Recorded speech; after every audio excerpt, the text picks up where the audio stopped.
Ang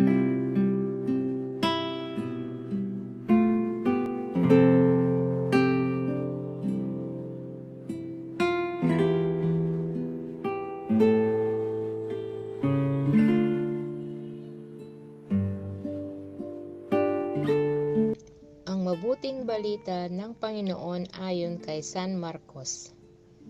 Noong panahong iyon, pagbalik ni Jesus mula sa lupain ng Tiro, dumaan siya sa Sidon at nagtuloy sa lawa ng Galilea. Matapos tahakin ang lupain ng Decapolis, dinala sa kanya ang isang lalaking bingi at utal at ipinamanhik nila na ipatong sa taong ito ang kanyang kamay. Inilayo muna siya ni Jesus sa karamihan at isinuot ang kanyang mga daliri sa mga tainga nito. Pagkatapos lumura at hinipo ang dila nito. Tumingala si Jesus sa langit at nagbuntong hininga.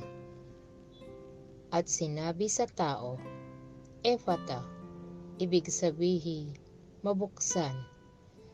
At nakarinig na ito.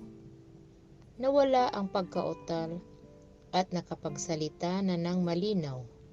Sinabi ni Jesus sa mga tao na huwag ibalita ito kanino man. Ngunit kung kailan sila pinagbabawalan ay lalo naman nilang ipinamamalita ito. Sila'y lubhang nangilalas at ang wika, anong buti ng lahat ng kanyang ginawa? Nakakarinig na ang bingi at nakapagsasalita ang pipi.